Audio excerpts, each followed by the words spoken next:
Laolu, welcome back to the show. Yo, what's up? It's been a while. I think I was on last like maybe a year or two ago, but it was good to be Yeah, back. yeah, it's been a while. Unfortunately, we didn't, as I was saying before, we didn't get a chance to catch up at Miami, but excited to chat a little bit about what's going on in the world of Lightning and Taro, and maybe we'll touch on the CTV stuff as well. We'll see. Um, Cool, cool, cool. so, so just before the Bitcoin 2022 conference, Lightning Labs dropped the news about Taro, this new Taproot-based uh, protocol that can operate kind of with Lightning or on top of Lightning. I guess people can debate that part. And so, do you want to tell us a little bit about like what was the motivator behind that? Really good question. So I think the motivator was, you can say like, somewhat of like a perception and kind of like a gap in the market, but at the same time, kind of like some opportunity there as well too. Just as far as like us thinking, okay, like how else can we kind of like really take Lightning to the next level? As far as like kind of like increasing the amount of users that can be using it itself, but also kind of like increasing kind of like the total set of individuals that kind of like can use it to actually get onto Bitcoin itself, right? So, I came up with like the concept like sometime like probably like last September or so, and that was kind of like just like the initial idea, kind of like an inkling. Then I started to kind of like develop the protocol a little bit more. Decided to go with more of kind of the bit route as far as like getting the initial specification out first for doing any of the code. That was kind of like sort of the story to like actually getting the idea and like kind of like doing that aspect of it itself. And it was just mainly just based off of like us talking to people like in the industry basically as far as like what their needs are, different potential. Also talking to individuals that maybe were kind of like outside looking into Bitcoin, but not really sure because maybe they felt like they were kind of like missing some particular aspects, or they're kind of like trying to make things a little bit more easier to the consumer. I think the other thing that we also saw as well was kind of like some things going on Bitcoin Beach as far as like them kind of like running that pilot and actually getting a lot of people onto Bitcoin itself, and kind of like that, some of their challenges as far as like being able to display a balance to users, or kind of like give users that extra ability that they need to maybe like hold another asset on the side as well. Yeah, and so it seems that as I read you, then it's also that people in the developing world tend to want to have USD in their wallet as well as Bitcoin, and so as I understand you, then it's like this idea is you're trying to create a bridge for them to be able to use, kind of like stablecoins, but on Lightning, as opposed to Mm-hmm. the Tether stablecoin, as an example, or just sort of trusting the wallet provider with that balance, let's say.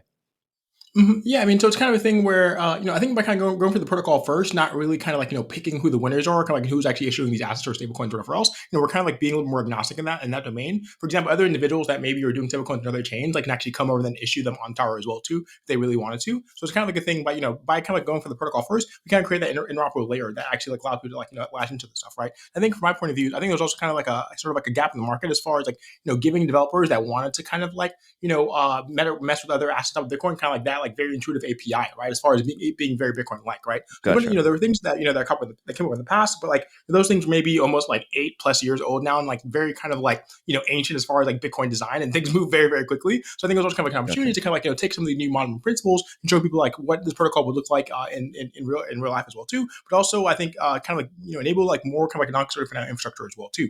For example, something like this, someone could basically do something like a USD Bitcoin swap on chain. It's just kind of like a multi-input, multi-output transaction itself, right? So I think it's kind of like that motive as well, too, being able to kind of like leverage what people are doing elsewhere, but bring back to Bitcoin, but also give those developers a little bit more to tinker with, because like it's kind of a thing where it's like you get developers like that one API and like they'll do magical stuff with it basically. So it's kind of like both kind of like enabling people on Lightning itself, growing the size of Lightning, and kind of like the marketplace and other individuals working on it, but also giving people kind of like more of that free energy to build new protocols on top of it as well. We definitely got a lot of interest so far from people like either on other chains that maybe aren't really working, or have downtime, or just, people wanting to come back and actually like realize a lot of things on Bitcoin. So definitely super exciting. Yeah.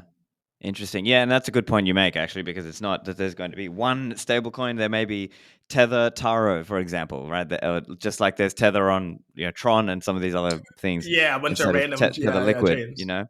So Exactly, interesting. exactly. Yeah. And so do you want to tell us a little bit about some of your view of the history of some of these ideas? Because as I see it, Mm-hmm, there's things like colored coins, mm-hmm, counterparty, and mm-hmm, RGB as perhaps mm-hmm, mm-hmm, preceding ideas to this mm-hmm, idea. So do you want to tell us a little bit about the contrast then between Taro and the approach mm-hmm. of some of those other ideas like colored coins and so on? Yeah, yeah, yeah. Really good question.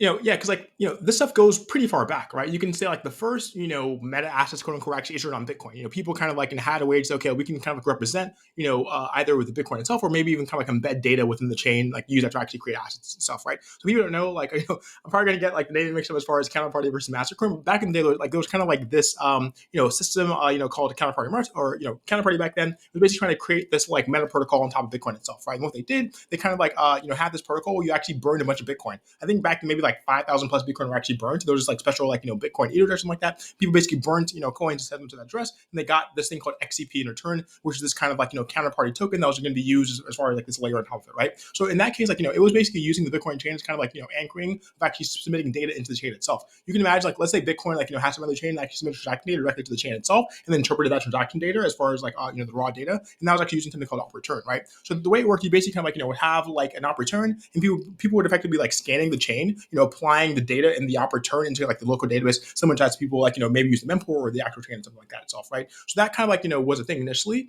I feel like I remember back then it was much more focused around kind of like quote unquote like smart property as far as like doing different smart property stuff or kind of like interpreting plots of land or things like that, which I guess is coming back somewhat now. But I think back then it didn't really take off that large. I think a lot of people got more excited about it, but I think other systems that came up afterwards that maybe like made entirely new chains kind of like took away some of that energy and went that other way. But I think the main thing that came out of that was basically Tether, as far as like them issuing that initially, which was very very early on, and it was super small. Now it's like billions. Back then it was basically like nothing nearly at that point too, right? But I was thinking some of the issues with that I think were like number one, it's like not very like client friendly, right? So to begin with, because you actually require like an individual basically scan the entire chain to kind of like process all of these opportunities of the chain itself. In order to do that effectively, you basically need to be a full node, right? On top of it being a full node, there's actually another thing, as far as being able to index them a little more quickly, like an address index, basically. Address index is something on top of the normal, blockchain index itself that can let you kind of like take a map of an address, basically all the transactions that are in the chain, right? That's another thing that's very very intensive and very difficult to maintain as far as like this space similar to Electrum.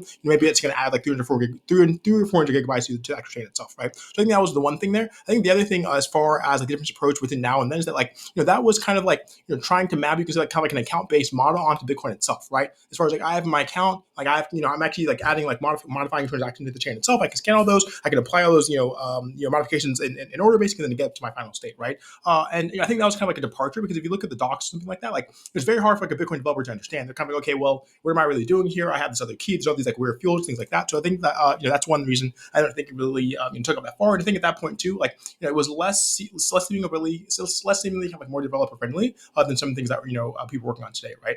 So that was like the Counterparty Mastercoin era basically. At that point, like people ended up making other chains and kind of like left that project, but then Tether came out of it and like and still lived elsewhere. And then I think for a while there's kind of like a, you can say like a doldrum and kind of like activity in the space.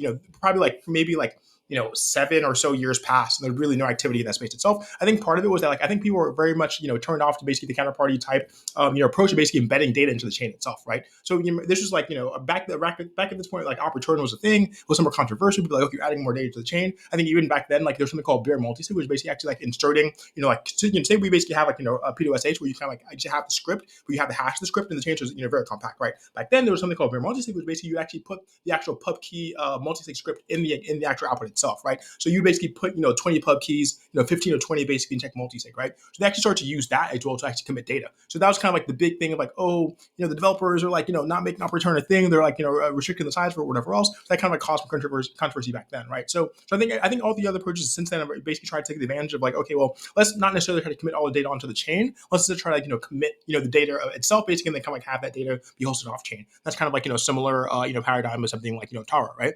And then I would say after that there was something kind of like RGB, like the concept, you can say, and that was something popularized by people like Peter Todd and Giacomo, and a bunch of developers that they ended up like kind of like building around the community a little bit later. And that was kind of like based on the concept, at least back then, maybe a little bit different now, but okay, like rather than actually commit, or rather than actually embed all the data into the chain, just maybe commit to it in some kind of like manner, right? And I think it kind of like stayed in that concept for a while. I think later on people started to actually like take it and have like a lot more concrete proposals as far as like implementing it, things like that as well too. I think between then and kind of like now, I know it was kind of like running as like a concept, but it was always kind of like unclear exactly like how much they were trying to like really take it to market, right? Or kind of like deliver on that itself. I know there were a few different teams that were kind of working on the protocol itself, and they're writing a lot of code as well too. but it didn't really seem like exactly what they're going to do with it. And I think one thing you kind of compared between Taro as well as Taro tries to be very specific as far as we're just going to do assets on the chain itself, right? We're going to you basically issue assets, move assets, and also kind of make sure we have that Lightning integration kind of something first class. While something like RGB, I think it ended up kind of blowing up a little bit to kind of taking on a lot more ambitious you can say endeavors, right?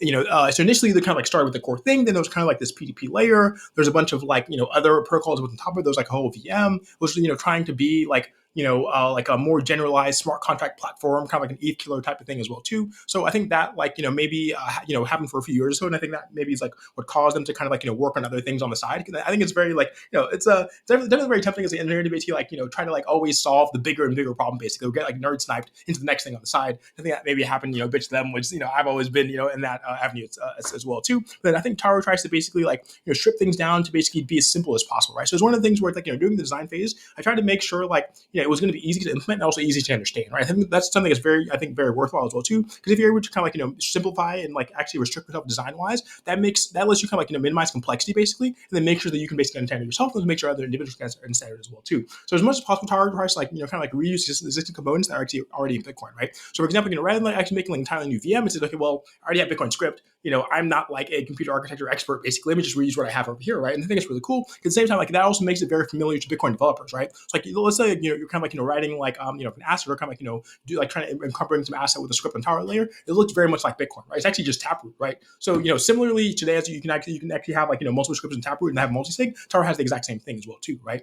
And the one other thing it does, as well too, it has a similar thing where it actually embeds all of the asset data directly within the UTXO itself, right? And doing that makes things a lot easier because you kind of have a very structured commitment format within things work today, right? So I think in the past people had a bunch of different ideas around contract hash and other ways to commit to data, but I'm one of the insights was well, where do you have the Taproot tree? Taproot tree kind of give us a very structured way to commit to scripts. What if we basically leverage that itself to kind of have that Merkle root path from the Taproot tree basically into Taro line? That's kind of how it works, right? So Taro itself is kind of a tree of trees, right? And the tree structures, there's two different types of tree structures. One is called a Merkle subtree. So people know Merkle tree today, where we basically let you kind of reveal that Elmo is basically part of a particular set. This is used in Bitcoin today because for example, I can prove to you my transaction in the block by by giving you a Merkle proof from the block header down to my transaction itself, right? That's really cool. The next thing Merkle subleaf does is, or a tree is says, okay, well, in addition to committing to the actual element, we're also going to commit to kind of some structured data, maybe in form of a value, right? And this is really cool because all of a sudden now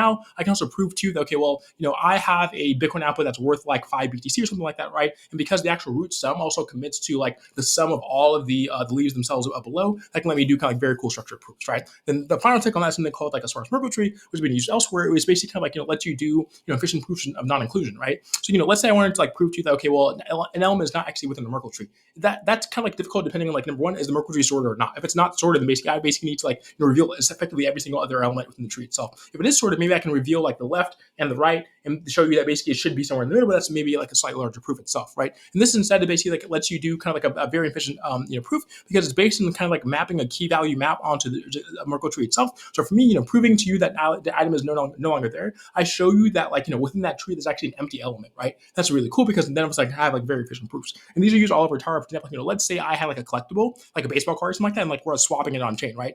I want you to prove to me that it's not actually committed into your tree anymore, right? And I can do that by using this non-inclusion proof to make sure that things happen properly. And this is used a bunch of other places as far as me showing maybe I burn an asset proof will be me showing that I had 10 beef bucks and I sent you 3, I have 7 left. So it's kind of a bunch of those things. The main thing I always try to do is also make sure that anything as far as validation or verification is very, very upfront in the design, basically, because otherwise, I feel if you try to link something that's very hidden or somewhat obfuscated, maybe you're a little more skeptical. Then you try to make sure that everything was very just much kind of at the forefront. Okay, well, this is how issuance works, this is how validation works, this is how proof verification works as well too. That's a major goal of getting together the protocol in the first place. Yeah, interesting stuff. So just to summarize a little bit, so some of the earlier approaches, things like Counterparty and things, colored coins might have required a lot more on-chain footprint and maybe were not as suitable for a light client approach. And so kind of the idea with Taro is to utilize Taproot, right? Because now we have it. And you can have these script paths and bundle things inside of that, and then with this protocol where we talk to each other, and if we're sort of bundling in this information in a way that only the other person sort of knows what to look for, right? I guess that's kind of a simplified way. Yeah. I mean, you can say it's like, okay, like you can say, well, okay, we're committing to something. What exactly is that something? Like, what's the asset? Like, what's like the ticker? Like, what's the amount? Like, is there any other metadata as well too? So like the protocol also defines like, all those fields as far as like, the amount, the asset type, exactly, any rules like a lock time, sequence number, or whatever else. So like a lot of that protocol is kind of like, defining like the serialization basically, like exactly like what's in the tree itself. And then also how is the tree constructed beyond that, as well too. And like you're saying, the cool thing, similar to some of the other things on the space as well too, is that like, I can basically do something on chain today, and like individuals wouldn't even really know I'm issuing an asset, right? So you kind of like also kind of like blend in with the existing taproot anonymity set, which is really cool because all of a sudden now, like, it's not really clear, is that like a normal transaction? Is that an HTLC? Is that a Lightning transaction? Is that a Taro,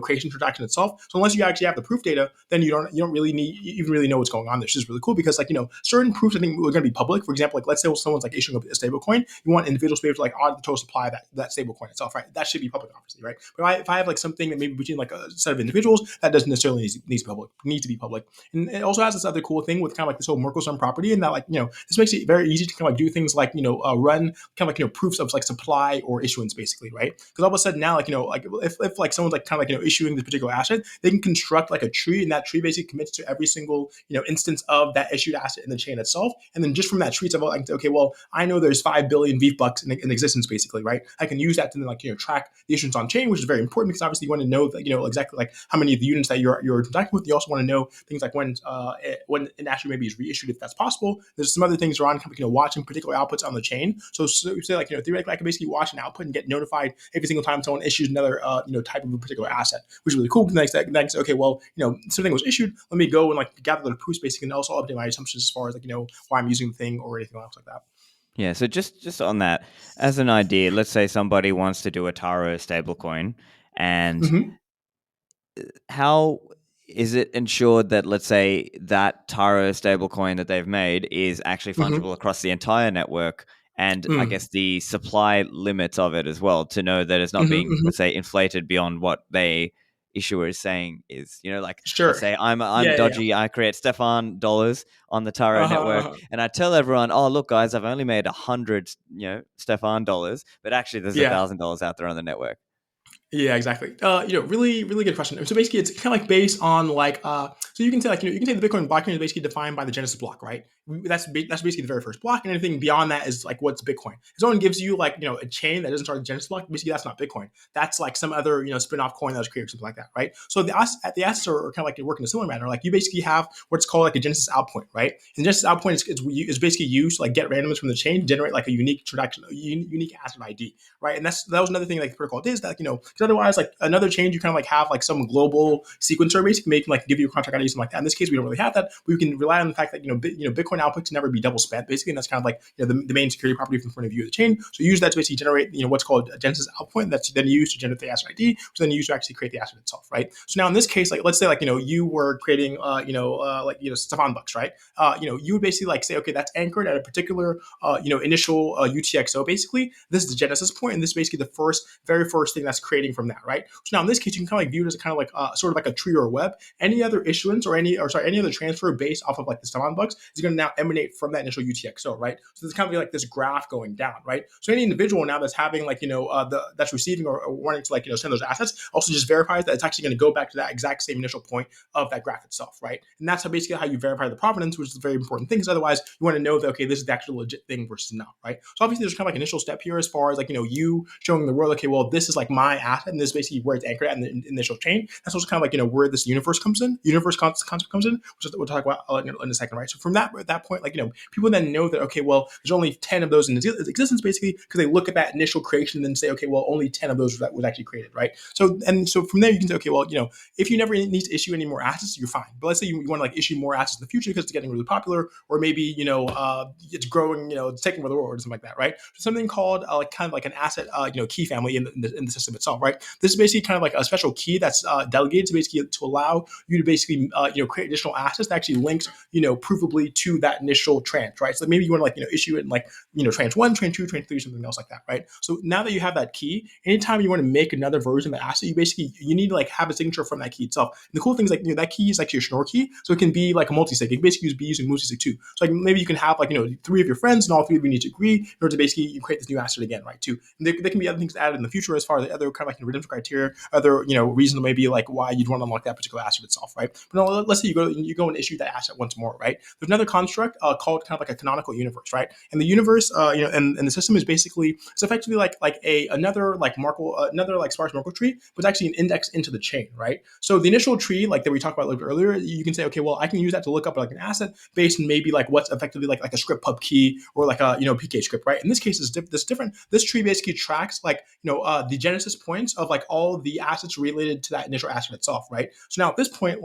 whenever you create this asset, there's kind of a rule that says, okay, well, the second output after that creation must commit to this canonical universe, basically, right? And this is kind of the on-chain structure that individuals are going to use to actually track the asset itself, right? So let's say you want to issue another version of the asset, you must spend that initial output basically. And by spending the output, you basically notify everyone else on chain that, okay, well, this thing's actually happening. And then once you notify them on chain, they can then go to you or whoever else, basically fetch those proofs to update their supply view of the system itself, right? So initially, let's say universe only had one output in it, which basically the very first tranche, right? And that committed to basically 5, so the root sum is 5 now, right? But let's say we do it again. Now you issue 15, right? The root sum now is going to be 20 basically. And then you basically point to those 2 areas in the chain. So once again, now anytime I'm validating someone something that says, okay, they actually have Stephan bucks, I then have the universe, which is kind of what I use to bootstrap my proof confidence, and basically make sure that it originates back to that initial point, right? So this is really cool because all of a sudden now people can basically watch outputs on chain in the kind of the water vaults, basically be notified of notification events. One other cool property of the SMT tree is has a property called history independence, right? So basically let's say I have 3 key values basically, and you have three key values. No matter what order we insert them into the tree, we're gonna get the exact same root hash. So it's actually deterministic, right? So it's kind of a combination of a Git repo and a federated matrix server or something like that, right? So for example, let's say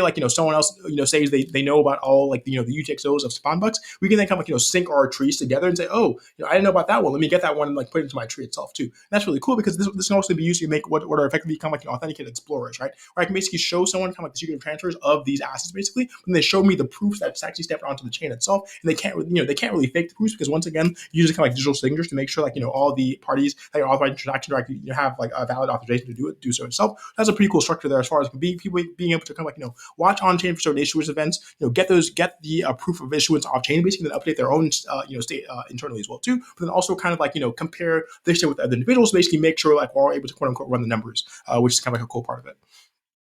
Yeah, really interesting. So if I understand you correctly, then it's essentially using digital signatures and this tree structure and this kind of idea of watching the chain to make sure that there is no, let's say, funny business going on with people issuing more than what there really is, because you would know, right? You would see, okay, that coin moved, or that UTXO was spent on chain. Yeah, exactly. The output was spent, and here's actually the new one you need to look at, and that's actually the true state of this, coin, whatever coin we're issuing or talking about here, if it's a stable coin, right? Yeah, and you can say the issuers are kind of incentivized to basically maintain these universes themselves, because otherwise individuals maybe won't really use something if they don't really, or if they aren't able to kind of audit what's really going on there, right? Because it's kind of thing was okay, this is the backwater thing, they're not really publishing the proofs, we're not going to use that. But so you can say now many providers now are also getting additional scrutiny as far as publishing their own reserves or kind of their own backing or things like that as well too. This is kind of a similar contract. So in addition to them publishing their bank statements or whatever treasury bills they're holding as well too, they're also going to be posting these on-chain proofs that show basically this is the total supply of the current thing. And then I can see individuals kind of cross-using those two things in the future. Or maybe they publish some bank statements or liquid persistence, but they also publish the on-chain proofs as well alongside of it as well too. So kind of thing where it's you are always able to at least be notified of an event happening on chain basically, and then it's up to you kind of fetch that data off chain. And that's kind of another story as far as how you actually query that data, how you discover it exactly. Is there some type of standardized API for you to get that data as well too? But as far as you being able to kind of see everything on chain, so it goes back to the provenance, also relies on Bitcoin property, the core property of Bitcoin, where UTXOs can never be double spent basically. But if UTXOs could be double spent, the thing wouldn't work at all, and Bitcoin wouldn't work at all either. So we're kind of anchoring back to kind of the security of Bitcoin itself. So of course, yeah. So let's rewind back just a little bit just to understand how this Taro network would operate. So I guess Mm-hmm. presumably this would be built in with LND, let's say. So let's say I have LND and you have LND and Mm-hmm. we create like Mm-hmm. a Taro channel. Like, could you explain how Taro channels would work as opposed to just Bitcoin Lightning channels? Regular, yeah, it's a good question. First, it's kind of a thing where it will be kind of like in like the LND, you can the suite and binary as well too. But I think one thing we try to make sure we do is kind of like make sure like this, it's kind of like has like a spec first, right? So for example, like we actually released a spec before we actually started to really do a bunch of implementation stuff as well too. We got a lot we got a lot of feedback as well too. And I think the other thing I try to do with the spec is also try to make sure it's just kind of like it's easy to understand as possible and simple as possible as well too, in order to make sure we have other implementations in the future, right? Because if we're just doing it, it's not really that cool. We kind of like need like more of that network effect basically get more of the community buy-in, right? But the question is like exactly like how do we get into like lightning channels, right? So similar to Bitcoin today, like let's say I have some Bitcoin. First, I have it on chain and regular address. Then basically you and I create a multi-sig address, and we send it to the multi-sig output. Then boom, that's our channel, right? But obviously before we do that, we kind of like sign like what's effective like refund transaction to make sure that if you and I go offline, we can basically publish that and get our money back, right? So so then you kind of like we have the insight where it's like okay, well Taro assets are actually also just living in UTXOs themselves, right? So let's say I have like beef bucks and I have like my UTXO, right? And let's say you want to make a channel, like let's say we actually want to have like beef bucks and Bitcoin in the channel itself, right? So what we do is similar again. We basically kind of like send we basically like have a joint transaction that spends my input and your input. Maybe like either we're putting on both putting in funds or maybe it's just me. That creates like new output, which basically now this multi-sig output itself, right? But the thing is like as I mentioned before, like Taro assets are actually stored in the TapScript tree of a given asset of a given output, right? So now whenever I make that new output, I also make sure we have that same commitment basically in that output, which is the multi-sig tree itself. So let's say we have like a 2 of 2, store type of thing, basically. So it's actually one single key. In that, like there's actually a script root, and we commit to this new asset metadata description in this output itself, right? But also in the metadata description that I created, it actually has like inputs pointing back to like my prior location of the asset itself, right? So I also have to have a signature there to basically prove the network. Okay, well, I had my money here and I moved it over here. So listen, now at this point, we kind of like have this 2 of 2 that has no more Bitcoin in it, but then also has commitment to this Taro asset as well. So now similarly, as far as the refund transaction is created, that also kind of like sends us back our Bitcoin, but also sends me back my beef bucks. Now that's actually commitment structure, right? So it's kind of a thing where it's like everything looks more or less very very similar, right? So the protocol and the kind of like the extensions are basically look exactly the same. Where I do like whatever CLI open channel between you and I, we kind of have that that fund's committed. But now it's kind of a thing where I have like an extra balance on my side of things, right? We have the number of Bitcoin balance, we also have this beef bucks balance as well too. But then from that everything is mapped more or less one to one. Today, let's say I want to like send Bitcoin on my line channel. I have like a UTXO, so like an HTLC. The HTLC like has like a script. I can send that multi-hop things like that as well too. If I want to send like this Taro asset like multi-hop in similar fashion, I would also have like a similar HTLC, right? Now the HTLC maybe is committing to kind of like what's just right above desk. Maybe it's like 500 satoshis, but internally it's also committing to that larger amount of of like my Taro asset, but also now we're also inheriting that same script, the HLC script, kind of like the timeout or the preimage reveal, also within that Taro layer as well too. So we're kind of like mirroring that one to one, right? So because that's very very natural, right? So I think when people like see kind of like software release, also interact with it, it's gonna like just feel like they're using Bitcoin, right? But all of a sudden now they have like an extra field in the JSON RPC or the gRPC basically that shows our particular asset field. So at that point now we basically have a channel that has like a Bitcoin. Maybe it has like 5 other assets. Maybe it has Naira T or or USD, whatever else, something else in there as well too. And this should be like done very very closely. So one of the things that we tried to do is like people had approached us in the past as far as like doing something like this. But I think one thing I was always very skeptical of is kind of like losing the network effect basically, right? Because like otherwise let's say like we could build an entirely new network that has one network for this asset, one network for this asset, whatever else. But I think that was kind of like something that would kind of like not really benefit the network effects of Bitcoin and Lightning, right? But what we're setting up today is like rather than the assets actually existing in the internal of the network itself, they only exist at the edges, right? Which is really cool because for example, like let's say you have a node, you want to be Bitcoin only, you don't need to know about the stuff at all. But maybe increased transactional activity at the edge actually gives you more routing revenue, gives you more routing activity, gives you more routing fees, things like that as well too. But that's something that you didn't need to update. People at the edges updated and everything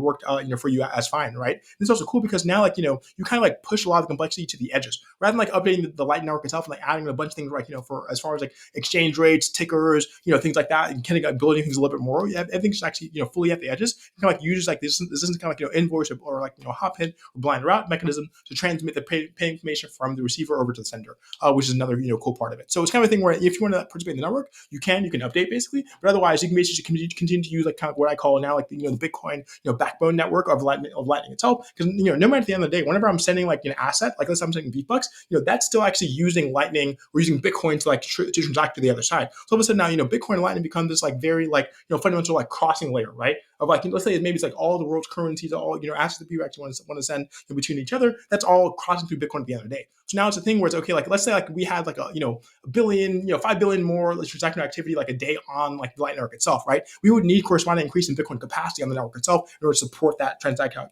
activity, the edges, right? So things like if this thing takes off and is very successful, this will actually lead to like more routing nodes, more routing capacity, more routing revenue, and just more real tangible opportunities for individuals running routing nodes or maybe building other protocols or kind of like servers on top of Lightning itself. Okay, gotcha. So just to clarify my understanding there, so let's say you and I have a Taro channel in addition to our normal Lightning channel, and then let's say I want to route some Taro asset. Let's say I've got some beef bucks and I want to route them to somebody else, like through you.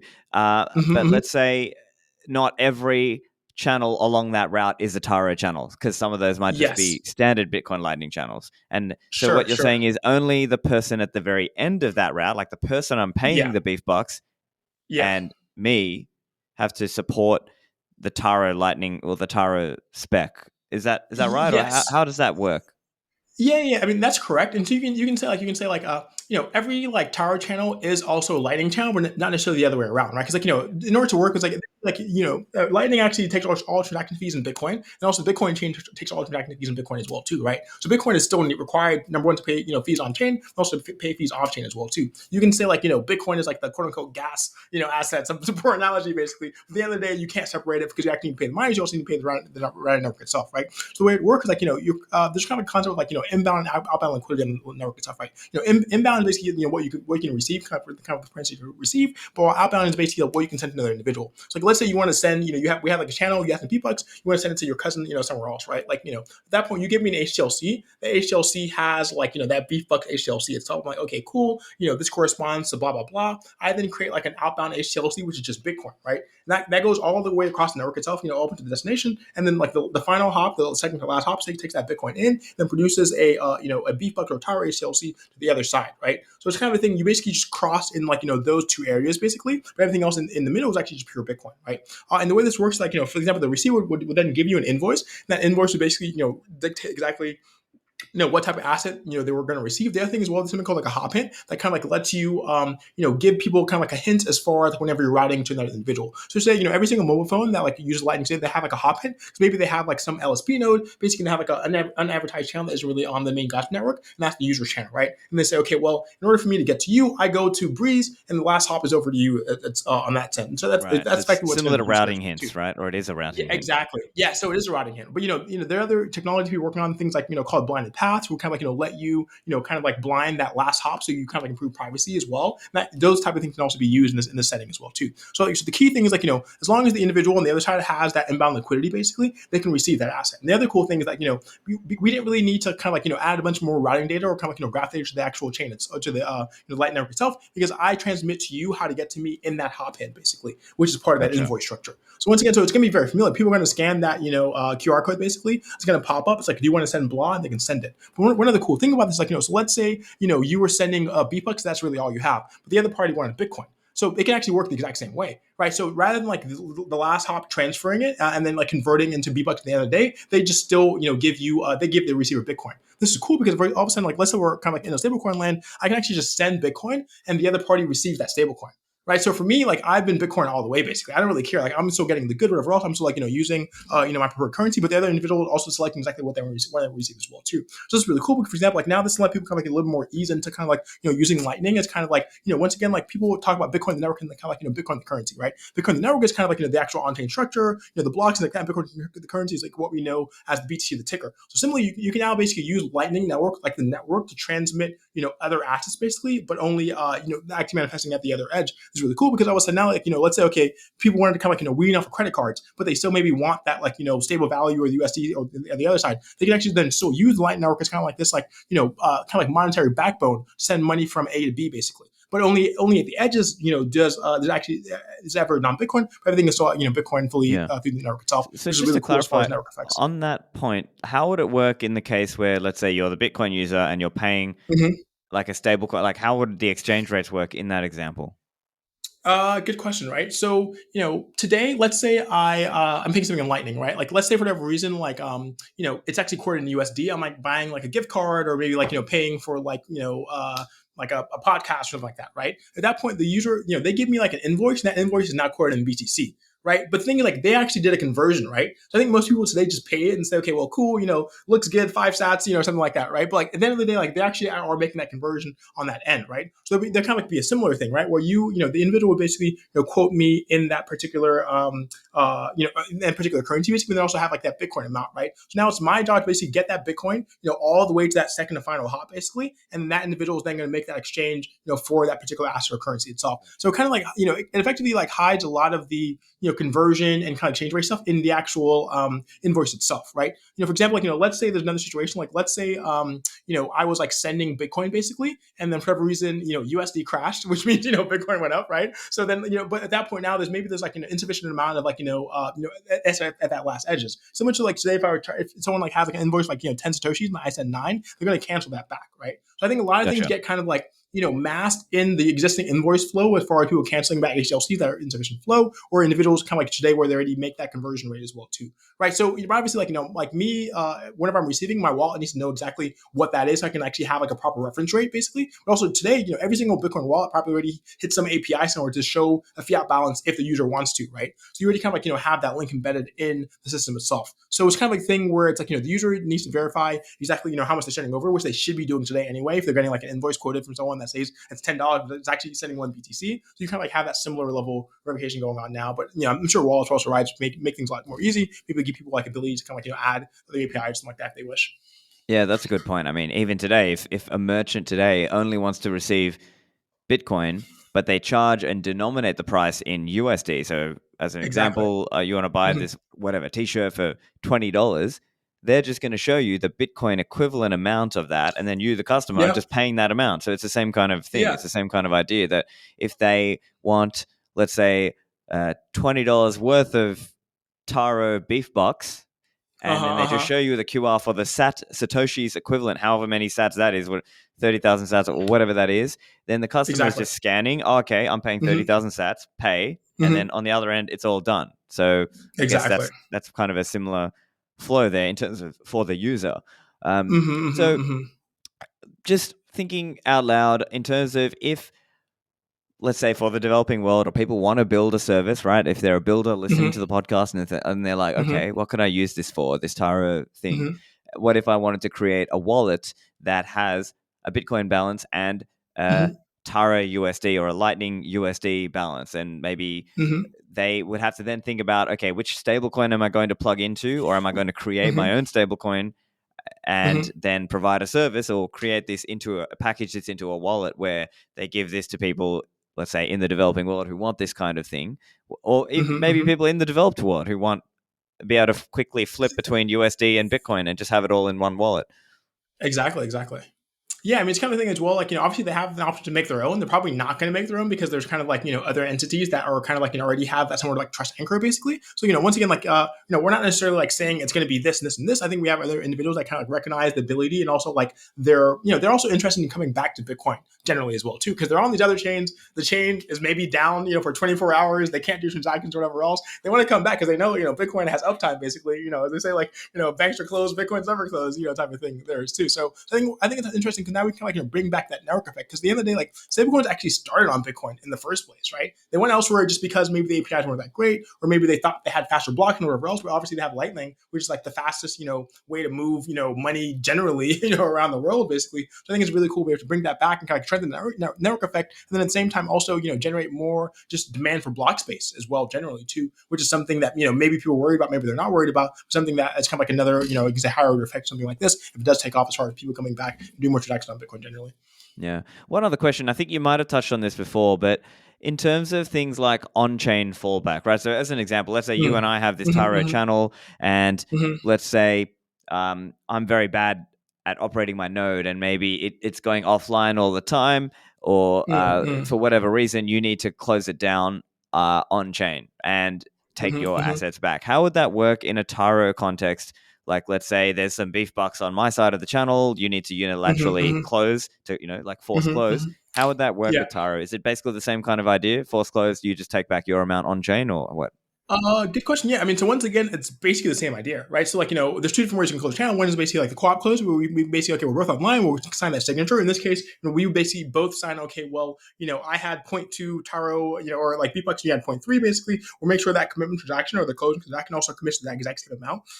But now, in addition to basically sending the normal Bitcoin signature, we also send another signature on the Taro layer, and then just like that. But then the force close layer is basically the exact same thing as again, because now like we one of us maybe needs to wait for that CSV time, but once again, like we've had the exact same one-to-one mapping of things like CSV and Bitcoin script into the Taro layer as well too. So it's very very familiar construct, right? And I guess one other thing you can say is like I think one thing that people I think like Casper starting to popularize now is kind of like combining like something called BIP21 with kind of like regular Lightning invoices, right? So basically like kind of like give you okay, well I'm sending Bitcoin, maybe it's going to be fast on Lightning, maybe it's going to be a little bit slower. But at the same time, you're making sure you're receiving that those coins as well too. So Taro similarly has like an address format itself. So like so you can say addresses are kind of like instructions basically of how to construct a Bitcoin output, right? We've had like the original Bitcoin 1, we had the 3, which is like a PCOSH multi-sig. Now we have like Vec32, Vec30, which is for Taproot, right? So then those basically say, okay, well here's my public key. This is how you construct the output on chain, and then I can send to you, and they basically you're watching that particular script template on chain itself. So Taro has a similar contract, but like rather than like me just telling you exactly my public key, I can like give you the items necessary for you to construct that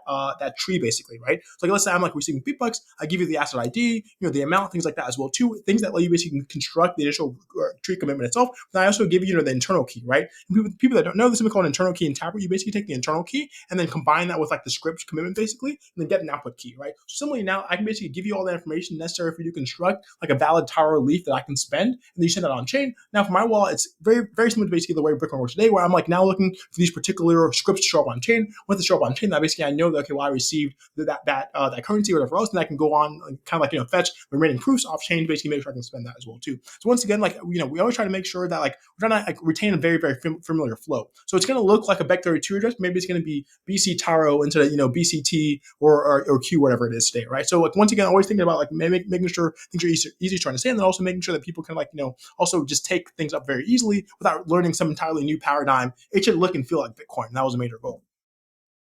Right. Yeah, that's really good to see. Cool. And one other idea as well is, are there any potential privacy benefits as well? Like hypothetically, if someone were to create, Mm-hmm. like, I know it's a bit weird, but it's like that whole Mm-hmm. exhibit. I put this in your whatever multiple layers. If you created Bitcoin Yeah, on yeah. the Taro Yo, dog. network, Uh yeah, the huh. Yo dog, right? Like I heard you like Yeah, this. yeah, I yeah. meant, yeah, but like, Uh what if you huh. created like Taro Bitcoin on the Taro network and you Uh use that to huh. send Bitcoin around? Like, would that actually? I don't know. Maybe that's a bit of a crazy idea, but like, would there be Interesting. like a privacy benefit Uh, there? If because these are all fungible, right? uh-huh, uh-huh. Yeah, potentially. I mean, you could say that like you would kind of like mask the true value amount because maybe like you would see 600 satoshis move on chain, but actually it's actually like one BTC. So that's it's definitely possible. I guess kind of like ergonomics wise exactly how that would work or but it's totally feasible. I remember like I was like describing Taro to someone that kind of like works in the industry, and they were joking, okay, like should we make wrapped Ethereum and then issue it on Taro, right? Kind of coming full circle, wrap Bitcoin to ETH, wrap Ethereum to Taro type of thing. So, but I think it's definitely possible. I think that's also the cool thing of kind of like giving people those like new tools they can mess around with, as far as like, oh, what if I can do this? Today, maybe they can go and actually make it out in public, and that'd be something cool as far as like them exploring things. But yeah, like there could be something there as far as like kind of like sending more value than you really know. It's also, I mean, a thing where maybe someone wants to kind of like do some ARB thing, but they're sending it on chain. They don't want people to know exactly what's going on, but they still pay Bitcoin anyway. But that's actually one other thing I want to mention is that like And so I mentioned that like earlier, like let's say you're sending it to me, you're sending something like people are tired to me on chain, right? Like I kind of like have that new commitment basically that creates an output. At the end of the day, you also need to send enough Bitcoin for it to be non-dust. That's kind of like a very critical thing, right? Yep. So let's say like I'm getting like 1,000 USD something like that. I still need at least 600 satoshis there in order to collect that Gotcha. funds because I still need to pay for chain fees at the end of the day, right? So in the future, it could be the case like let's say I want to like have pure one particular asset and like hold less or something else. I can maybe pay someone else to kind of like swap my asset for BTC to then pay on chain for mining fees as well too. So that's kind of like a thing where I think maybe some services will develop in the future as far as kind of like collecting the random assets and giving people the equivalent of BTC on to basically pay on chain. Because at the end of the day, you still need to pay fees in Bitcoin, and you can't get away from that, right? So that's always like where everything's anchored in Bitcoin at the end of the day. And you may have some near dust outputs basically, but you can also then aggregate those into like like a single output, or kind of like have another kind of like just in time swap type for servers that allows people kind of like move things around and pay the fees in Bitcoin whenever they need to. Right, just like today's Lightning swap services, like Loop and Bolt and Yeah, others out there, right? exactly. Yeah. Exactly. And I think people will Okay. make even other kind of like swap services as well too. Because once again, like it's a fully open protocol, so someone can say, okay, well, I want to support USD Taro swaps on chain. And they can kind of like have once again like a non-custodial protocol. Lets people kind of like move that value on chain. Because once again, it's basically just like a multi-input, multi-output transaction, right? So it's going to look and feel like Bitcoin. Where basically I have like a USD input here, I have Bitcoin output here. We swap it the other way on the other side, and that's a really cool thing as far as letting people kind of like make more of those non-custodial products with Bitcoin itself, which is what we need at the end of the day. Because obviously custodians, they may get shut down one day. So Yeah, of course. Also, just implementations wise, I guess one thing that's needed for Taro to work is to Mhm. see that lots of different implementations, I guess, are using it so that it's not just becoming like an LND only thing, right? So I guess Mhm, that's mhm. part of the approach is the hope to make it that. I guess there's also a little bit of a competition around which protocol becomes like used and Mm. liquid, right? I guess Mhm, that's mhm. probably the key barrier, I guess, because once you get enough of a volume of people using this, then okay, it starts Mhm. to grow. Yeah, exactly. Protocols have momentum network effects. Bitcoin was one of the first ones, and had like a bunch of like very attracting things around like the initial creation as far as the creator itself and like supply things like that as well too. But that's a really good point. And I think that's also like why we went with the spec first, right? So for example, we could have just dropped a bunch of code and say, hey, this is it, come on board or else. But I think it's very important for us to basically make sure we drop the spec first, basically allow people to like number one understand it independently of like our particular code base, our particular code, poke at particular things, understand them, so they also decide on their own if they want to implement it or not, right? And also, at the end of the day, because like there's actually like a spec that's like kind of like defining everything that's going on, people can also make their own implementations as well too. Like we also like went directly with the BIP process as well too, because we knew people like people like hold BIPs in high regard. We're gonna get a lot more review on the BIPs as well too. We could have kind of like spun like our own thing on the side basically, but I was kind of like worried we wouldn't really get as much scrutiny and just kind of like attention as we would by going through the BIPs themselves, right? So given that like that stuff's there, and we're all trying to make sure that things are as clear as possible.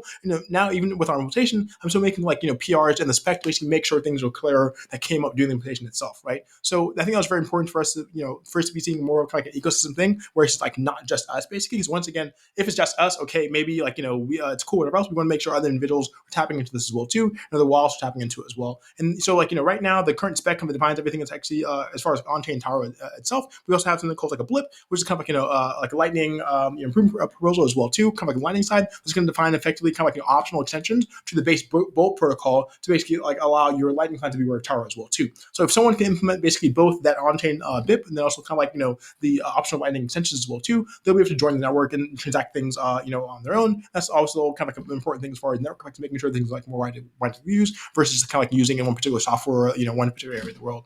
Yeah. And one other area, just in terms of protocol competition, I'm curious if you have any thoughts. So there is this idea of Omni Bolt, and I think that's something that the Mm. Synonym team are kind of putting Mm-hmm. out. And so I'm curious your view. Mm-hmm. Is Taro like a competing thing with them, or is it just like a Mm. different thing? Like, how are you viewing that? Good question. I'd say it's like a different thing because you can say like for Omniboard obviously they already had Omni in general, which like what we're saying it's kind of like where stablecoins created or initially created in general and Tether in general as well too. I think from my point of view, I think it's kind of like benefit in being able to kind of like start anew and kind of like have that beginner's mind basically, not necessarily inherit the sciences that were made 10 plus years ago, basically for the particular system itself, right? But you can say like given that like they're all on Bitcoin itself, there's a possibility for them to actually be interoperable, right? Maybe there's some type of bridge, maybe there's some type of thing, for example, maybe someone like burns assets on Omni, issues them on Taro, maybe the other way around as well too. So I think that's definitely possible. I think like you're saying, it'll depend on kind of like what people are using and what's easy to use as well too, and where the incentives lie there. But is there a possibility where at the end of the day, like someone can actually have something where they can like move assets between these different chains, or sorry, between these different systems? I think it's definitely possible. I think it kind of like depend on exactly where the momentum, where the network effects actually are, and if there's an incentive to do that or not. Because if people are using one thing, then maybe they can do the other thing, but it would be kind of like for a smaller portion of like the economy or the user base or something like that. So Yeah, gotcha. Cool. Okay, so those are most of the questions I had around Taro. I want to chat a little bit just around the Lightning Network as well, cool. just to get your view on where things are at. So some feedback I'm hearing from people I chat with is they are perhaps critical of the payment reliability in Lightning. And so I think it seems like but it really varies who I talk to, right? Because there are some people I talk to that say, I don't have any issues. It all works for me. And then other people are saying, Yeah. no, it takes massive amount of work. Why is this? Like, maybe it's a difference between like people who are running like really big nodes and like, let's say people who are running more like just an individual routing node. I'm curious if that's something you're seeing, and any thoughts around payment reliability in the Lightning Network. It's a good question. I mean, so for example, we run something called Loop, right? And at the end of the day, like, people basically need to kind of like be able to reach the Loop server in order to be able to use the service in general. So we actually track our kind of like success rate as well too. And it's really just been going up over the past like year plus as well too, right? And I think the other thing as well is like, we also like start to like, we have like a swap size, right? And like, that's kind of like the initial amount people can like move in and not basically be able to like, free up a space on their inbounds, basically receive more BTC. We've seen that go up, a lot as well too, right? So now we see even at times like up to like 1 BTC come across in a swap, which is unheard of, 2 or so years ago, as far as like doing, larger amounts of, payments, as well too. But, I think at the end of the day, it very much does depend on like, a few things. Like number one, it's like, okay, your position in the graph, your set of channels, potentially your implementation, also potentially also the algorithm you're using to actually be sending, coins back and forth as well too, right? So like, if I have like bad channels, like some like very like dead end area of the graph, I might as well not really start, right? So I think that's the number one thing, to basically like make sure your channels are set properly. I think the other thing as well is like, we've definitely seen a lot more kind of research in the past like year or so in the pathfinding space in general, right? For example, people know Renee Pickard, who actually like kind of reinvigorated research in the past year or so, as far as like doing more kind of like planned flows, as far as like making sure I'm planning the entire route versus like doing something a little more greedily. So I think that's also something that people are looking to as far as increasing the reliability there as well too. But you can say at the end of the day, it very much does depend on like the amount too. So like you can say probably like one Satoshi is going to work, right? Because one Satoshi is like we have like people that have like 2 BTC channels now. One Satoshi is basically nothing. As you start to get to that amount, and this is also kind of like some of what the probability theory that he's been driving shows, that you kind of like have like a drop off in the probability of success there, right? But then like something like MPP lets you kind of get around it, because you're able to at least split your channels off into like smaller amounts to get to the other side. I think that's a very major thing. But I would say generally, like even just talking to other people, for example, exchanges like they're coming on like Kraken, FedEx, wherever else, their reliability is pretty high. As far as like getting payments in, and also kind of like depends on the amount as well too. But definitely something obviously like we wanted to like be a lot more uniform, right? It shouldn't just matter if you're in the right place, if like it's the right time or something like that. It should just kind of generally work. But I think people are working on like a number of kind of like other things on the spec level, as far as being able to like guide people better as far as implementations, maybe kind of like sharing more information possibly, or maybe even like using other things like other algorithms, like for example like right now we use something called like underrouting. People are going to be using things like packet switching in the future. But I would say definitely, remember like we were at the Lightning conference in 2019. You compare then to now, I think it's like very, very, it's a very different playing field as far as like reliability. I think also wallets are a lot better now, as far as people doing things as far as like you're doing notifications or kind of like background async processes as well too. So I would say things definitely have come a very long way. Are we where we really need to be to kind of like really reach that prime time audience? Maybe not quite yet. As far as like making sure we're getting that level of reliability, I think we're definitely getting a lot closer, right? But I think the other thing too, it very much depends on like what the topology looks like. So you can say, okay, very, very simple case. Let's say we store everything out. We can have 3 nodes, right? And just A, B, C, boom, everything would work. Obviously, that would be horrible for decentralization. Like, they get shut down, things like that as well too. But so I think like, I think I know certain, wallets, certain implementation, they also kind of like, make sure they're opening channels to make sure like those like popular routes are also there and available, right? So maybe like you have like a 99% success rate to like, all the like, existing, companies, public facing companies, that are running on Lightning. Maybe it drops down if you're going to pay like some other random node in the network itself, right? So maybe you don't really have any like pathfinding cache, you don't really know how to get there, but so it's definitely would depend on kind of like some of those factors. But I would say like we're definitely in a much better place than we were a few years ago, just due to like a lot of new research. Also, I think just due to like existing maturity of implementation, and also people understanding exactly things like the amount of liquidity. And for example, like I mentioned that a little bit earlier. If someone send me 10, like one BTC, basically, and I only have half a BTC in inbound, the payment can just not work at all, right? Like no matter what you're doing, because I can't receive enough money, right? So I think sometimes maybe that's still the case where people don't realize, okay, well, I want to receive 10 BTC and I only have one inbound. Basically, I think we're working on making those two a lot more easily as far as like giving people like access to better things like automation and just general liquidity management as well too. Because like you can't really just set and forget a Lightning node. You need to be doing something to it if you're trying to be using a lot more serious basis. Gotcha. Yeah. So I think it comes down to how much work will it take to be an individual routing node operator. Like if you're just one person and you're not professionally doing it as a business, you just want Yeah, to kind yeah, of do it for the self-sovereign reason. I think some of those yeah, yeah, users yeah. are seeing it like where even if they do have channels, they're still struggling to get that payment through and Mm, that size. So, mm, but it's very mm-hmm. confusing because some people see this issue and other people don't see it at all. So Yeah. it's quite yeah, I guess it's unusual to me, but I guess it comes Mm-hmm. down to who your channels are with and maybe if that other node doesn't have the right connections. No, definitely, and that's something we're definitely still working on as far as like making it easier to like create software to manage nodes, right? For example, like we talk about automation, right? And that's something we're working on, like a bunch of Lightning Labs as far as like, giving people the ability to kind of like delegate securely, kind of like automation of their node, maybe doing things like updating fees, opening channels, closing from bad peers, things like that as well too. So I think once that gets a lot easier, I think by the end of the year we'll be like in a pretty good position as far as that itself. That'd be more of kind of like the easy button to set forget. For example, like let's say you get a new router today, like you don't go into your router and like modify the routing table and look at like ARP packets, things like that. It just kind of works because you have net gear and manage it properly. Like, we're not quite there yet as far as the Lightning node implementation. I think that's what we need to get to as far as like plug and play, like let just basically the router kind of like does what it needs to do versus like you take with every single like little parameter to make sure things are working properly in your network. Gotcha. Yeah. Yeah, that's fair. And want to chat a little bit about this whole CTV debacle, which has really flared up recently. And Yeah, yeah. um, I, so I think there's different parts to understand here. Like, firstly, it's like, do people Mm, want covenants? Do people want mm-hmm, CTV? And then, mm-hmm, what's the actual appropriate way to go about activation? And was it too early? So, maybe if you just mm-hmm. want to start with some of your general thoughts on just covenants and CTV. Like, are you broadly in favor of that? What are your thoughts on just that first idea?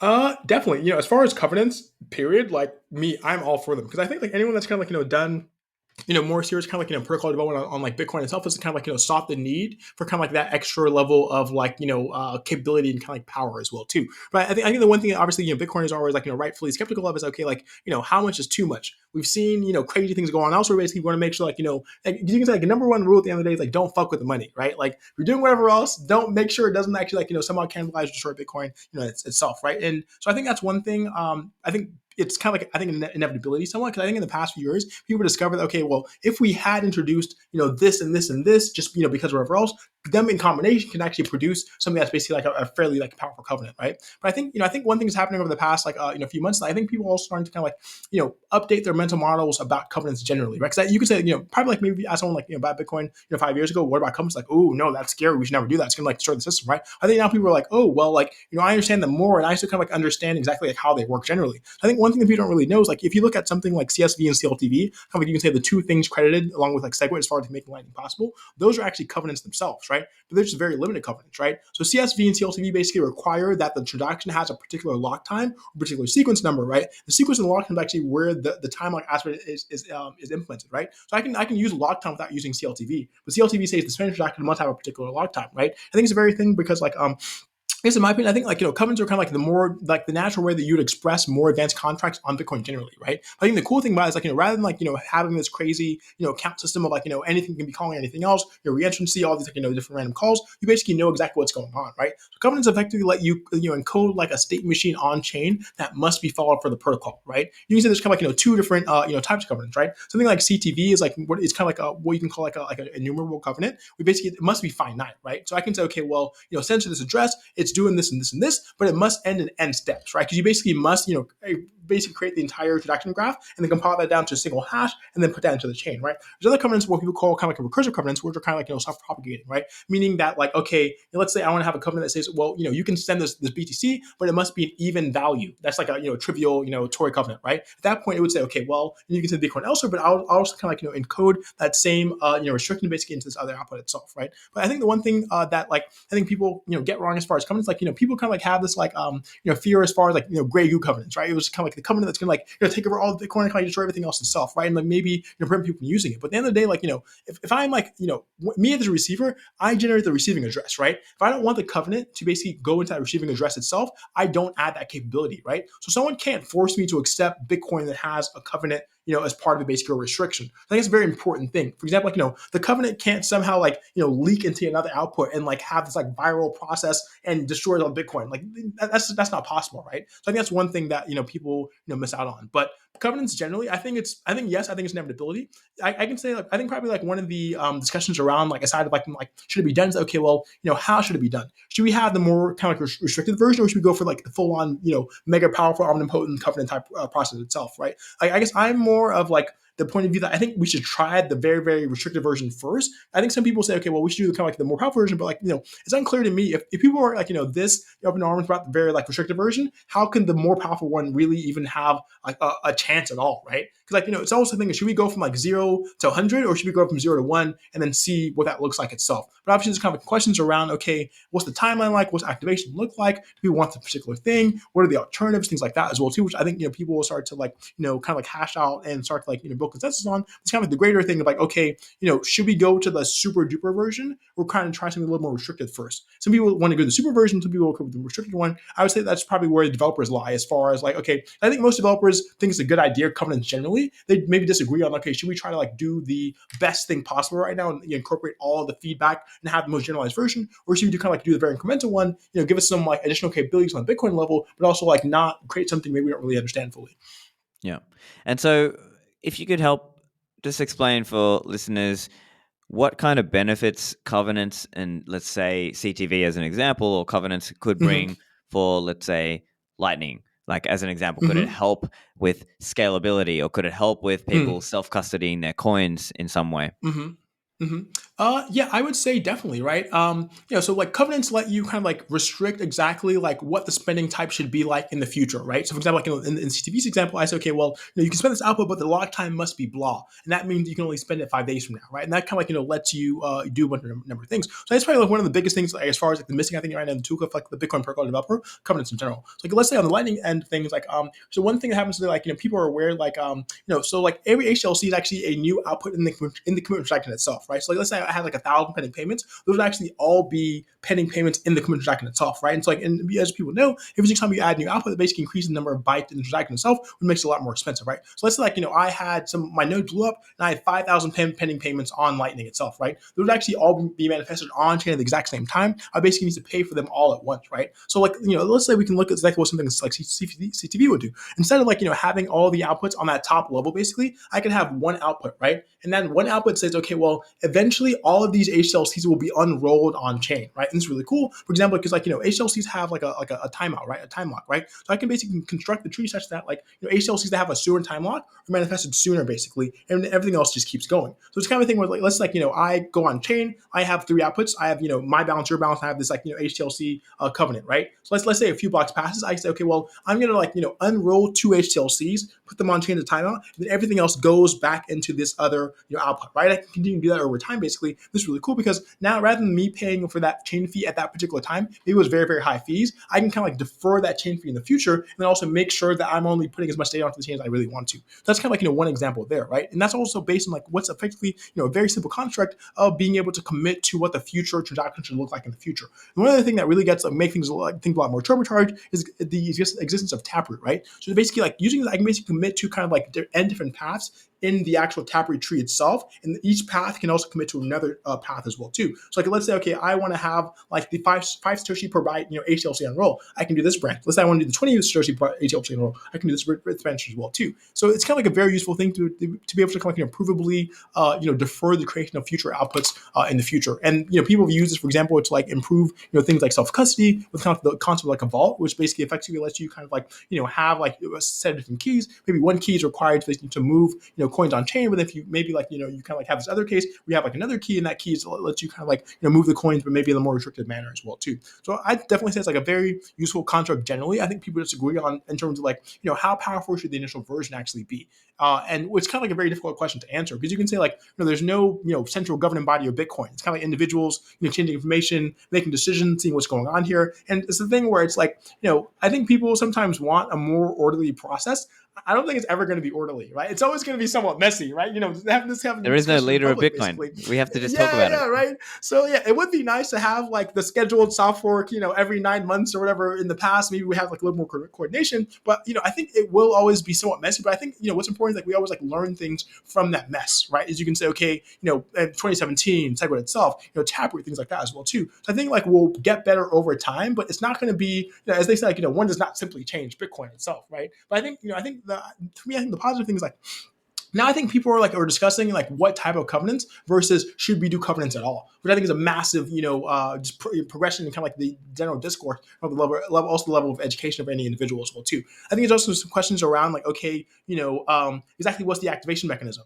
Should it be speedy trial? Should it be whatever else? So I think it was kind of the thing where I think Taproot somewhat kind of like sidestepped that conversation by just kind of like doing something, kicking the can down the road with something like speedy trial and like getting it working. But people never fully answered that question. Will the question be answered like in a general manner?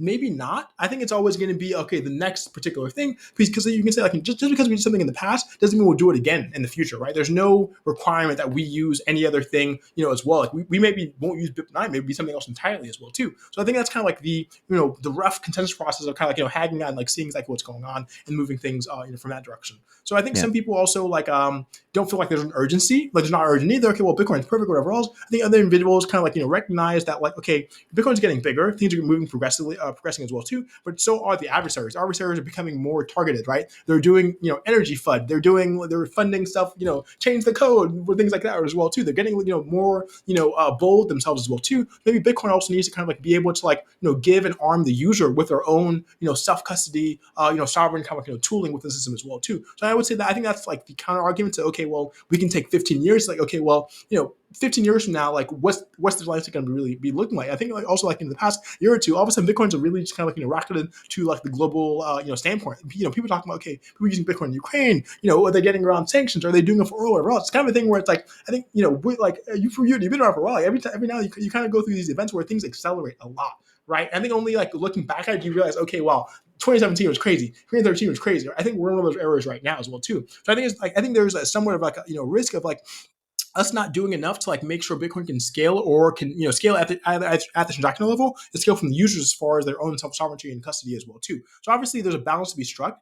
I don't really have the answers, but I think there's kind of like some parameters that people are considering as far as like what this, when that, and things like that before. I would say probably among developers, I think people recognize Taproot as something that was like something somewhat accepted basically as far as like a very important step forward, which is why I think people didn't really want to propose other things at that particular time, right? Because they didn't want to take away from that attention of like getting the momentum. Done. Yeah. Now I think that's exactly. But now I think some people are like, okay, well, are we going to be doing other stuff? And like, is there like a next list? Is there a this and this and this? Probably not necessarily, but I think there are things that people think are interesting and have been discussed for a while and would want to see, actually put on Bitcoin, either because they help, higher layers, because they give you more custody solutions, or because they just like make some more generally, resilient as well. So gotcha. Yeah. So I think the argument then is, does it help scalability? Does it help things like self-sovereignty? And if it helps those things, then maybe that's the argument, right? Like, so theoretically, if it allows and speeds the creation of vaults, then that's a good thing for self-custody. Or if it allows the massive creation of many new Lightning channels using CTV. Channels. Yeah, exactly. or even like you were mentioning the congestion control case where you're trying to gracefully shut down the Lightning node as opposed to like a very rough kind of abrupt kind of. It's Yeah, like just it's like bail it having out. Yeah, it's like having ABS technology on the car, allow you to gracefully slow down instead of exactly. like Versus flying out the windshield, like. right? Or like, Yeah, so, yeah. you could sort of see an argument there for some of these things, but I think it Mm-hmm. seems to me, as from my standpoint, it seems like Mm-hmm. the developer community seems to be Mm-hmm. very on board with CTV, with Mm-hmm. certain notable exceptions, to be clear. Uh, Mm-hmm. but the users have not been brought on board, and perhaps that was Mm-hmm. maybe that was the mistake, is trying to push it before the ecosystem really wanted it. Mm-hmm. Right, with Segwit and Taproot, it was very clear the ecosystem Mm-hmm. overwhelmingly wanted this thing. But with CTV, Mm-hmm. I think maybe there's maybe more work to be done to actually get people on board, and maybe that's an education journey. And there may Mm-hmm. be people who are just like, no, we don't even want that, right? But Mm-hmm. I think Yeah. that's where I'm sort of seeing it, where I'm kind of mildly pro CTV, but I'm not like I think that pushing the speedy trial at that point was a mistake, and I think it was too much too soon. Mm-hmm. And then Yeah. I I'm mean, also curious. Yeah, go on. Yeah. oh no, I was gonna say like yeah. I mean, so I would say like I think developers have known about the concept for a while, for maybe like 3 or 4 years now, right? As far as like is the thing potentially coming to reveals, I can definitely see how someone that like wasn't following things like pleb5 and like the low level millings for reveals, they're like, okay, what's this thing all of a sudden here? So I mean, it's kind of thing where maybe there was too much initial early developer kind of like outreach and education, not enough for like the wider ecosystem as well too. But yeah, so it's always kind of like balanced somewhat as far as like which order you do things in generally. I think that you can't like please everybody, but you can at least try like take stock of exactly where things are somewhat defective as far as like more clear communication or something like that as well too. But I will say generally like maybe this was caught some people somewhat off guard, or they feel like it's kind of like a more non-traditional approach. But I think generally like I think we look back on it and say, okay, this is good because people actually further the conversation of like what are covenants, how do we expand Bitcoin in a safe way, how do we actually have more advanced capabilities in Bitcoin itself without compromising the core system. So it's kind of a thing where maybe the initial approach was exactly what people would envision, but at the same time maybe it's nice for people to mix things up every now and then and say, okay, well at least that's what we don't like, that's what we like, right? So so now people know exactly maybe how they want things to be presented, or exactly what they think the right communication outlets are generally. But I think we'll look back on it as like a positive event, even in the short term. People feel like it's a lot of discussion. Oh, that's healthy. Basically, I think people will need to be exchanging this information as well too, and not everything needs to be seen as like something that's like very that has like a negative motive. Generally, I think people are like, oh, it's an attack. Blah, blah, blah. It's like they want to do something. If you're not ready yet, cool. If no one's ready, nothing happens at the end of the day as well too. But things aren't always going to look like they looked in the past. But Yeah, sure. And also, obviously, I've got to ask you, even though they're not, obviously, AnyProvout is not a competitor in that sense to CTV, mm-hmm. but obviously, as a Lightning guy, and obviously, as Mm-hmm. you were one of the co-authors of the L2 white paper, so that's ELTOO for listeners, and that's with Yeah, yeah. yourself and Christian Decker and Rusty. Mm-hmm, So mm-hmm. obviously, I'm sure you guys would also be very keen to see AnyProvout come into Bitcoin to enable L2 and enable channel factories and all of these other fantastic things. So I'm curious your Mm-hmm. thoughts there on whether you see AnyProvout as being higher priority than, say, CTV, or are they in Mm-hmm. competition, or how are you seeing that? No, really good question. Obviously, like, I think, Improv Out would be super dope. Like, I even worked on like a very basic version back in 2015 with Lightning white paper. And that was kind of like the original proposed solution, no input. Segwit happened. Like, I don't really care like exactly what it is. I want the capability. So Segwit it was, boom, we did it. Everything else is not like it's history. Now we're using Lightning and things like that, right? So I think it's definitely an interesting question as far as like people always say like, what's next? Right? Is there some kind of like, queue where you get in line, like, because you were there first? That's the very next thing. Not necessarily, but I think people like also respect somewhat like the age of ideas as far as like it sitting around for scrutiny wise, like no one like really striking it down and things like that as well too. So I definitely think something like AnyProvout is super useful, even like outside of the L2 concept. For example, like that would let us do something like do like an RBF on my funding transaction, right? But today if I do that, that invalidates the community transaction because the text ID changes, right? So I think it's once again it's a very useful primitives for like general like off chain transaction creation, because like typically you are making these kind of like chains transactions. If any one of them gets invalidated, everything that's pretty bad in general, right?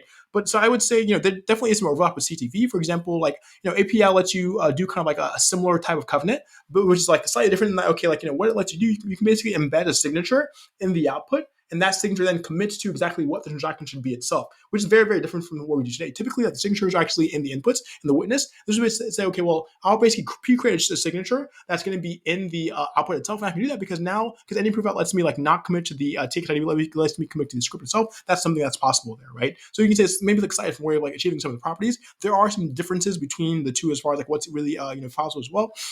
I would say I think the one difference between something like any profile and CTV is that, like, CTV has a much smaller design space, right? At the end of the day, it's kind of like, okay, check the transaction hash, make sure it matches. Any proof out, because it's like a sig hash, construct and sig hashes are kind of like somewhat of a hairy thing in Bitcoin itself. There's kind of like a larger design space of it generally, right? So like, I guess for historically, some people like, the last thing people working on any proof out is like, for example, like, it lets you, it's kind of like, it has like an desired property of like letting you effectively like replay a signature, right? So once again, because the signature doesn't commit to the TX ID, only commits to the script. If I have two different outputs that are actually the same script, maybe I reuse an address. In theory, if you don't mine things properly, someone can basically replay that same signature and like move those funds again as well too. So like you can say before even things like Taro were rolled out, people were working on a lot on kind of like making that a lot safer, basically by maybe requiring you to like use a particular output type, or kind of like requiring you to like show on chain this is like a very specific thing as well too. So because people were kind of like wanted to like resolve that like intricacy, things got a little bit more involved or complex on the ND prove-out side as well too. So it's one of the things where I think it's super cool, but I think people were somewhat afraid, you can say rightfully, of kind of like this like unintended replay consequence, which ended up making the proposal a little bit more involved, just to make sure we had that safety primitive, which is obviously a really good thing, because we don't want to give people like foot guns somehow they lose all their Bitcoin or all their money or something like that, right? So I think to me, if you ask me, I would say both. I think they're both super useful, but it's kind of a thing. Do people have like the appetite and energy to actually do both at once? I think it's interesting because like there's something called like Bit9 that people use in Bitcoin, which is basically kind of like what people use to deploy soft forks, right? Bit9 actually supports concurrent soft forks being proposed, right? But it's never been done in the past, mostly because people are somewhat serial in their like review thing, but also because like in the past, Bitcoin D was kind of like the main vector that people did soft forks in, right? And they kind of like people kind of like gravitated toward one particular thing. So it could be the case, maybe in the future people would just say, okay, well, let's try both, whichever one sticks. So obviously maybe that's going to be a little bit messier than what people know is kind of like being the next particular thing. But maybe that'd be something in the future where people see, okay, well, which chain is going to be more valuable, the one that has A or the one that has B? And maybe people activate B because they feel like that's going to like actually be better for the chain moving forward as well too. But so it's definitely like a difficult thing. You can say like in a typical company, maybe like a PM or the CEO would say, okay, boom, this is what we're doing, right? But we don't necessarily have that because it's kind of like a decentralized system. We have to kind of like weigh exactly the different trade offs, things like that as well too. I think we'll make steady progress. It's just we'll just kind of like be in this intermediate phase of exactly picking what's here and what's there. But I will say right now, you can say CTV is probably more finalized than something like APO, just because we still have some open questions as far as the design, things like that. People say, okay, maybe we don't really care about certain items as far as like making it slightly safer. Maybe we can just boom and then ship it. Like obviously, item implementation, like like in 2015, is that something that we could have shipped? No, because it was insecure for several reasons. They didn't have all the vetting and things like that as well too. But I think it'll happen eventually. I think the other thing as well too is that like the L2 construct isn't necessarily uniquely enabled by just any preval. If you had certain other kind of like primitives that let you kind of like do a similar, kind of like replacement of a state on chain, you could also realize that construct as well too. So I think generally you can say, if you ask someone like Decker, he's like, well, whatever lets me, do this thing that I've been working on, or that I've had ideas for the past, several years, maybe it's any proof route, maybe it's something else. For example, maybe CTV doesn't happen. Maybe something that's like maybe, slightly more decomposed version of CTV happens, right? So for example, like, CTV basically says like check, temp, and verify, right? But what if I had, in that, what that does is it basically lets you say, okay, well, construct the transaction hash itself and then make sure it matches a particular value. But someone can say, okay, well, what if we just had a optx hash opcode, right? And I can basically use that opcode to push the stack, the TX onto the stack, and then do an equal verify to combine those two together, right? So it's kind of thing where, even though there are these proposals, maybe it won't ultimately be what's there. For example, even with Taproot, like, there was a time where there's something else called like, op Merkle branch verify, right? Which is basically going to be like a generic way to verify Merkle branches in Taproot itself, right? And then people say, okay, well, what if we could combine Schnorr, and Merkle branch verify and this like script tree thing basically into one? That's what we have for Taproot, right? So maybe we'll have a similar kind of like, more, compromise, contract in the future that basically gives people like the best of both worlds. It's kind of like too early to call, but that's something that happened in the past. So, I wouldn't rule that out. Or maybe someone combines CTV and prove out together, and that's kind of like what happens instead or something. So, yeah, right. And so I think the other point to understand for us here is that in terms of what's the imperative here, why should we try this, what's the use of this, it could also be that even just as we look at the world today, literally the Mm-hmm. entire world could not onboard to Lightning today in a non-custodial way. Mm-hmm. Like Mm-hmm. it would just blow Yeah. out the UTXO set. Like it basically, in Yeah, order yeah, for yeah. every Like the math. Yeah, like just the for yeah. every person to have a channel, it would just take like years. But if we Mm-hmm. had, let's Mm-hmm. say, CTV, if we had any Prevow, Mm-hmm. then Mm-hmm. maybe it starts to become more feasible for this kind of thing to actually get more and more people actually being self-sovereign, uh, Exactly. potentially. So I think that's part of the argument here, and I think that's Definitely. where some people are saying, no, don't change Bitcoin because it's fine as it Mm-hmm. is. But then on the other Mm-hmm. hand, you could also say, well, Bitcoin and Lightning as it is today will not scale self-custodial or non-custodial to the world right now. Exactly. Just the Yeah. numbers just don't work right now. Yeah, Um, yeah. Like the math just doesn't add up, basically, right? As far as like the block size, use size, something like that. So I think that's definitely like a very like you can say like a worthy lens. Like, okay, like does it help self sovereignty? Does it help like non-custodial application? Also, does it help scalability as well too? I think that's kind of like a worthy angle to like look at different proposals together. Obviously, like you need to drill into every single one of those. But I think if something like ticks a lot of those boxes, it should be like a maybe. I mean, is it a yes? Yes is difficult, but like a maybe, like looks interesting, looks cool. I think it's definitely something to consider, basically. And the thing as well is that like I think if we're able to kind of like make steady gains in that direction, it doesn't need to be like 5 times a year. Maybe it's like a few times, over the course. Maybe it's like before the next halving or something like that. I think that just kind of like shows the world even okay, Bitcoin can evolve itself basically, and also make sure it's going for that greater goal, making sure we're able to adopt all these new users as well too. Because if you like, I feel like now compared to like many times in the past, there's so many people kind of like on the cusp of Bitcoin adoption. They know where it is. They're not. They know like they're not like falling victims like the energy or like the drug or else. They kind of like maybe have like a very direct use case in their own lives. Or maybe like they kind of like realize that like all that's happening around us like is something that's kind of like a very historical event basically, as far as like the USD not really being where it was in the past. People looking at other kind of like sovereign reserve currencies as well too. So I think it's definitely like we're at a very interesting point, I think, adoption wise. And obviously, it would be a shame if somehow things just like slipped us by because whatever reason. So I think people need to like recognize okay, Bitcoin is a thing right now, but like is it like a given?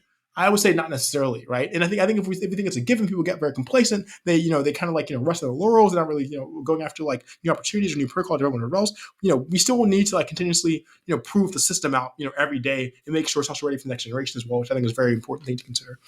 yeah. All right. Well, look, I think that's pretty much a good spot to wrap up here. So, what can people look out for? Just I guess the final question: what can people look out for from you guys and from Lightning Labs? And what are you looking for in terms of feedback on, let's say, Taro and things? That's a good question. So yeah, people. So I published the BIPs on the mailing list. Last month or so. Got a bunch of really good feedback. I've been also making a bunch of like new updates there. You can like look at that at like Roastbeef. Get the com/roastbeef/bips and kind of find my branch. Basically, anyone like that has like answers or kind of like feedback. Definitely like looking for feedback there. I'm also on IRC on Libera, like pound Taro. You can check out there as far as like, people talking about Taro, things like that. There will be cool code being dropped very soon. I think sooner than people think possibly, and that's a code to actually issue the assets, transfer them, things like that as well too. One thing I didn't touch on as directly is that obviously we want to get on Lightning itself, but Lightning needs kind of like an upgrade to Taproot first, right? So that needs to happen as far as like upgrading Lightning to Taproot first, which is also a very important thing as far as like privacy. Also give you things like PTLCs, which can be combined DLCs, things like that as well. I think beyond that, we definitely have some really cool things in store, for things like pool and loop, and also kind of like one thing that I'm really excited about is kind of like bringing Lightning closer to the web, something we made called LNC, which is kind of like a way to kind of like give you like a very like JavaScript native way to kind of like drive a node securely from the browser, which I think is a really cool thing because all of a sudden now that people know about things like LSAT, HTTP 402, I think that's really going to like change a lot of the way people actually interact on websites and use money today generally, right? I don't know if you saw, but I remember like Marty Bent maybe like a week or so ago activated a Lightning paywall on his blog, which is like really cool thing. It's very you can say like maybe the UX like wasn't really quite there. I think kind of like show people the glimpse of I paid stats, it refreshed, boom. There was no Wall Street Journal $50 a year subscription fee. What's my credit card? What's the code? Blah blah blah. All that is kind of like a click and go. So I think that has the potential to really number one show people like what Lightning is uniquely capable of, and also then show them the potential of something like Bitcoin, which is like this like independent money, independent of everything else. So there's probably just a few things. Obviously, have a bunch of things coming on the spec side of things as far as like the Taproot itself, being able to upgrade channels, generate other privacy improvements. So definitely a lot of stuff to be working on, and really excited to be in this position. Fantastic. Well, thank you, Laolu. It was great to chat with you. Great, thanks so much.